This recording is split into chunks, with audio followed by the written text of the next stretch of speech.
নমস্কার, আপনারা দেখছেন হাই নিউজ, সঙ্গে রয়েছে আমি শ্রীপর্ণা। শুরু করছি আজকে নিউজ টুডে।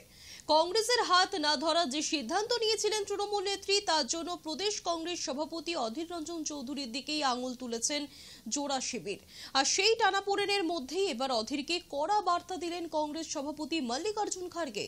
অধীর সিদ্ধান্ত নেওয়ার কেউ নন, মন্তব্য মল্লিকার্জুন খাড়গের।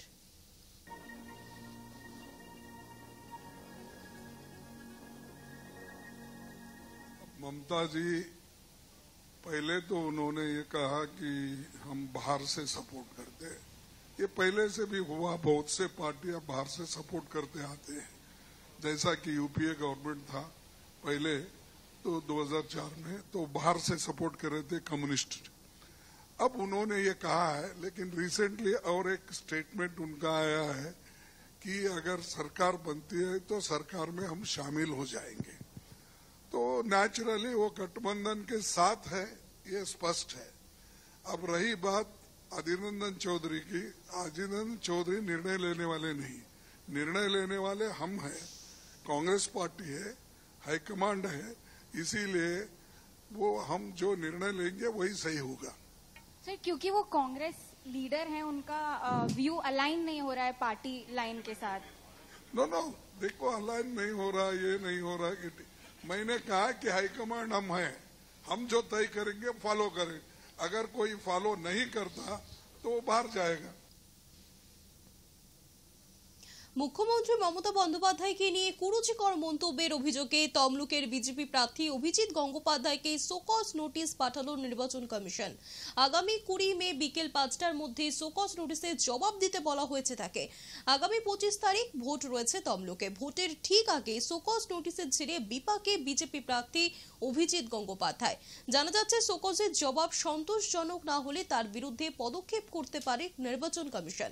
নির্বাচন কমিশনের তরফে শোকজ নোটিশে এও বলা হয়েছে, যদি নির্ধারিত সময়ের মধ্যে বিজেপি প্রার্থীর থেকে কোনো জবাব না আসে তাহলে ধরে নেওয়া হবে এই বিষয়ে অভিজিৎ গঙ্গোপাধ্যায়ের কিছু বলার নেই, আর সেক্ষেত্রে কমিশন নিজের মতো সিদ্ধান্ত নিতে পারে।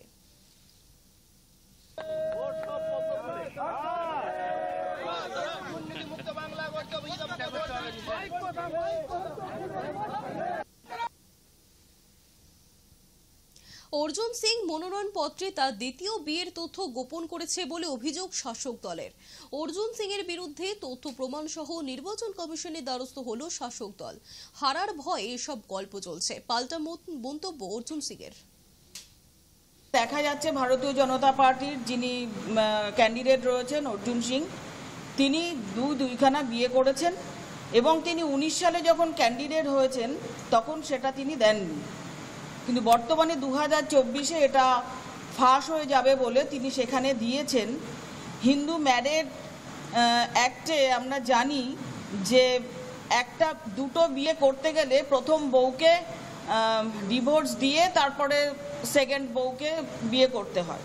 সেখানে দাঁড়িয়ে তিনি দুজনকে বিয়ে করে এবং রীতিমতো সংসার করছেন এবং মেয়েদেরকে এখানে আমরা মনে করছি অপমান করছেন।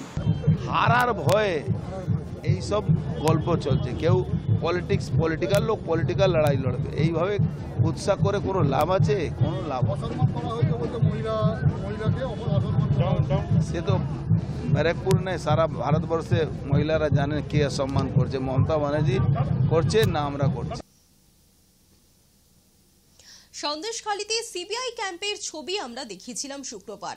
এলাকার মহিলার অভিযোগ জানাতে আসছেন ক্যাম্পে। শনিবার সিবিআই ক্যাম্পে গেলেন প্রিয়াঙ্কা টিবরেওয়াল। কি বলেছেন তিনি সেখান থেকে শোনাবো।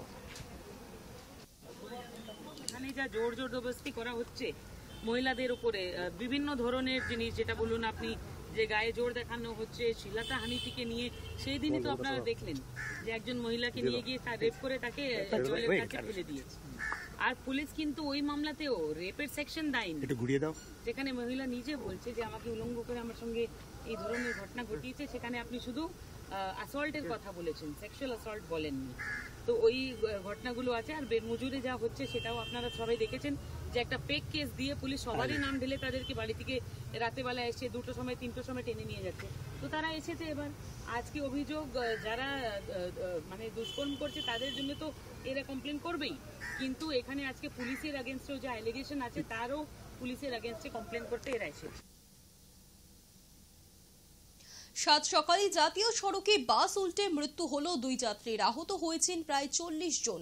উত্তর দিনাজপুরের চাকুলিয়ার 31 নম্বর জাতীয় সড়কে দুর্ঘটনাটি ঘটেছে। কলকাতা থেকে শিলিগুড়ি যাবার পথে চাকুলিয়ার মনোরা এলাকায় জাতীয় সড়কের উপর নিয়ন্ত্রণ হারিয়ে উল্টে গেল যাত্রী বোঝাই বাস। ঘটনাস্থলে মৃত্যু হয়েছেন 2 জন বাস যাত্রীর, আহতদের হাসপাতালে ভর্তি করা হয়েছে।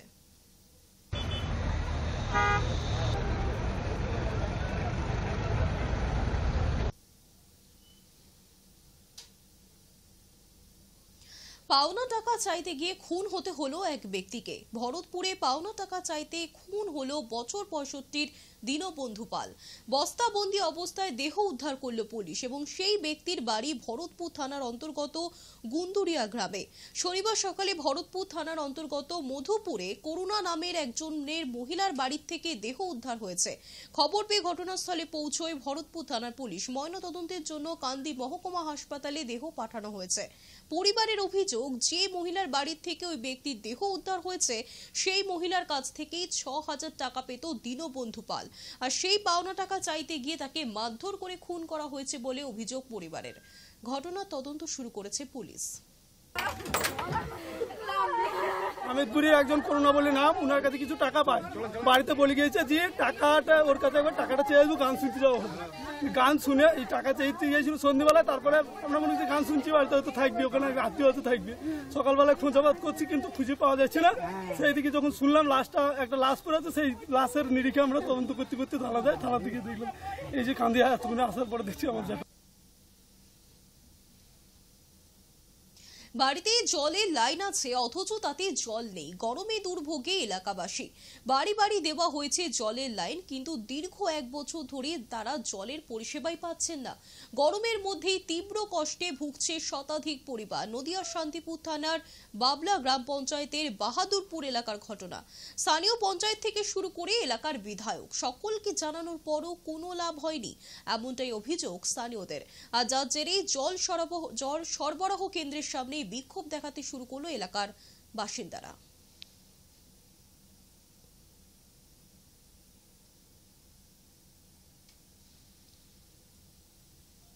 নিউজ টুডে এখনকার মতো এই পর্যন্তই। দেখতে থাকুন হাই নিউজ নির্ভীক নিরপেক্ষ।